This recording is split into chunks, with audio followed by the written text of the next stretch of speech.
အားလုံးပဲမင်္ဂလာပါအခု Reiki Healing နဲ့ Angel Healing လုပ်ပေးမှာဖြစ်ပါတယ်အခုမိမိတို့အနေနဲ့မိမိတို့ရဲ့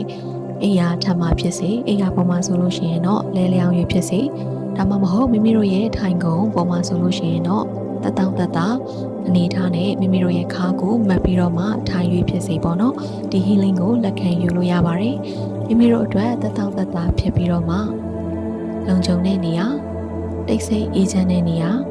အနောက်ရှက်ကင်းတဲ့နေရာမှာနေပြီးတော့မှ healing ကိုလက်ခံယူပေးပါ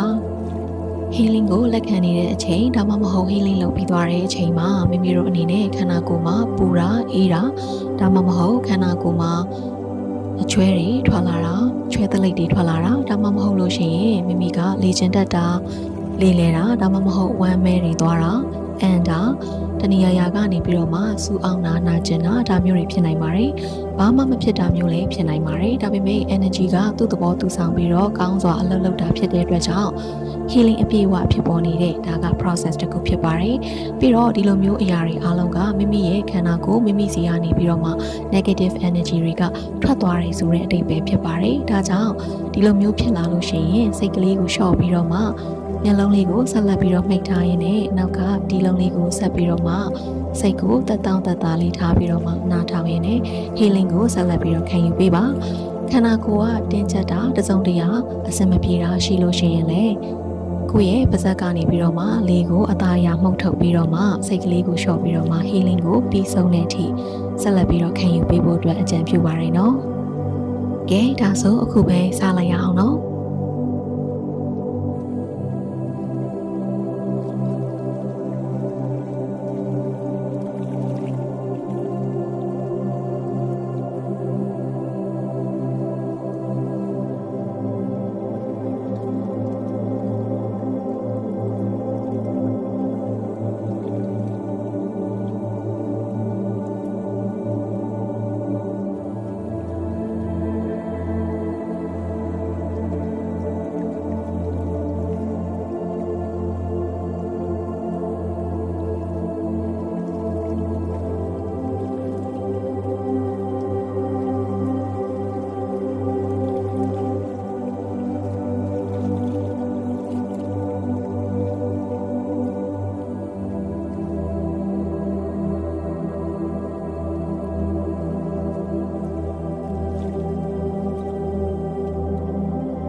အခု Reiki Healing Session Angel Healing Session ပြီးဆုံးပြီဖြစ်တဲ့အတွက်မိတ်ဆွေတို့အနေနဲ့ရေများများတောက်ပေးဖို့နဲ့အိပ်စက်အနားယူဖို့အတွက်အကြံပြုပါရစေ။အခုဒီ channel ဒီ page ကိုလည်း like follow subscribe လုပ်ပေးဖို့မမေ့နဲ့နော်။အားလုံးကိုကျေးဇူးများတင်ပါတယ်။